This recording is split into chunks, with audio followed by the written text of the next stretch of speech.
They called him Mad, a hermit in the shadows, a Jedi who defied the Council, rejected the Order, and yet still fought for the light. But who was Jolee Bindo, really? Was he a fallen Jedi, or the wisest of them all? What if the first time you defied the Jedi Council, you saved an entire planet? Born a Force-sensitive human, Jolee Bindo was trained at the Coruscant Jedi Temple during the late days of the Great Sith War. But even as a Padawan, Jolee didn't fit the mold. He was brash, opinionated, and morally inflexible, not in terms of doctrine, but in his refusal to ignore injustice. His defining early moment came during the blockade of the Ukata system, a humanitarian disaster ignored by the Republic's Senate and Jedi alike. The planet's king had sealed the system, leaving his people to starve. While the Council deliberated, Jolee acted. He and a friend began smuggling supplies past the blockade, calling it a tax on the greedy. According to the Knights of the Old Republic dialogue, he made multiple runs before being shot down by none other than the woman who would become his wife, Neyama. Would a true Jedi let the rules come before the lives of innocents? Or is the rule itself the betrayal? Jolee's romance with Neyama wasn't just taboo, it was outright forbidden.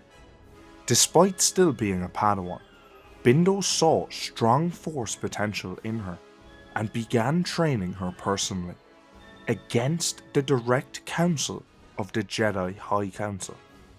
In most cases, this would have meant expulsion, but the Council watched silently, perhaps hoping he'd fail and learn from it.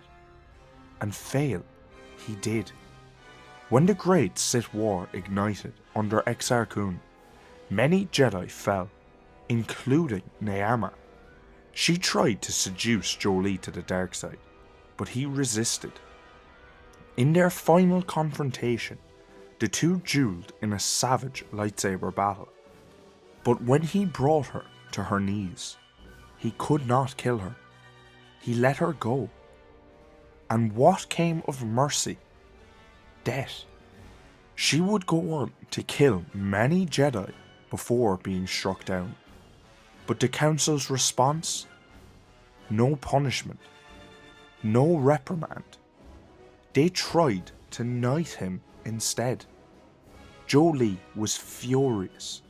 To him, this wasn't mercy. It was bureaucratic cowardice. The lesson learned wasn't his. It was the Council's failure to intervene that cost lives. So Jolee made a choice. He walked away. What kind of Jedi becomes a smuggler? What kind of smuggler becomes a ghost? Jolee spent a brief time with his friend Sunray before disappearing into the Outer Rim. For a while, he wandered, smuggled, even used Jedi mind tricks to pass customs. Eventually, he crash-landed in the Shadowlands of Kashyyyk, the dark underbelly of the Wookiee homeworld. The Wookiees mistook him for a forest spirit, the Hairless One, and left him offerings of fruit and food. Bindo took it all in stride. For 20 years, he lived among the wildlife, defending the Shadowlands from poachers and predators alike. His Force powers remained sharp, his saber skills refined through constant survival. I wasn't always the wrinkled coot I am now, you know, he'd later tell Revan. I can still fight too, so wipe off that smirk. But Kashyyyk was more than just an escape. It was a crucible. There, he found a hidden star map, locked behind an ancient AI, which he failed to activate after 152 attempts. Ironically, the AI had been coded by Revan himself. So what happens when the ghost in the woods meets the man who broke the galaxy? When Revan returned to Kashyyyk during the Jedi Civil War, now suffering from amnesia, he found Jolee fighting off a pack of Catarns. The old Jedi, bored of the woods, agreed to join the quest, not out of loyalty, but because, as he said, if you stood still for this long in the Shadowlands, attack would eat you. But Jolee wasn't just along for the ride. He knew who Revan truly was. He just didn't think it was his place to say. Throughout their travels, Bindo played the role of wise fool, offering sarcastic fables and misleading parables. But he also showed up when it mattered most, especially on Rakata Prime, when Bastila Shan attempted to turn Revan once more.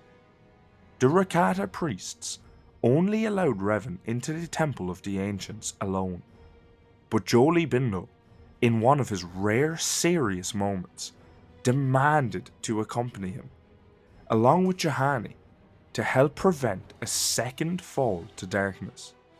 And yet, he claimed to be neutral, so why did the Grey Jedi fight so hard for the light? Jolee Bindo never officially became a Jedi Knight. The Council never granted him the title. He never returned to the Order.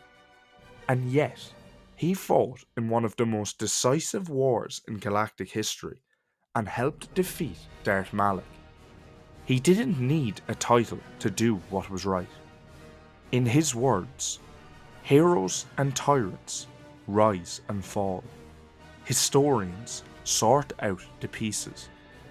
He was sarcastic, stubborn, and hilariously self-deprecating, but beneath it all was a man who believed in balance, who saw through the dogma of the Jedi and through the seduction of the Sith.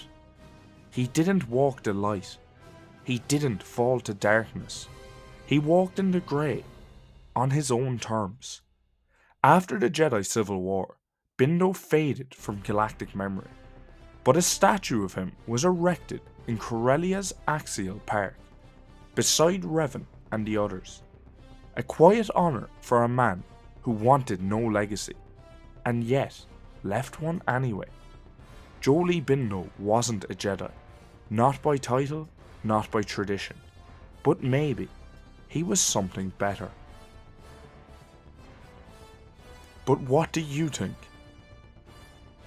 Should the Council have intervened and stopped Jolee and Neyama from having their affair?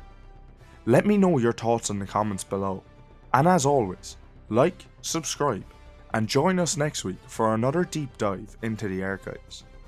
If you are enjoying the videos, become a member and let's uncover the galaxy's biggest secrets together. Thanks for watching.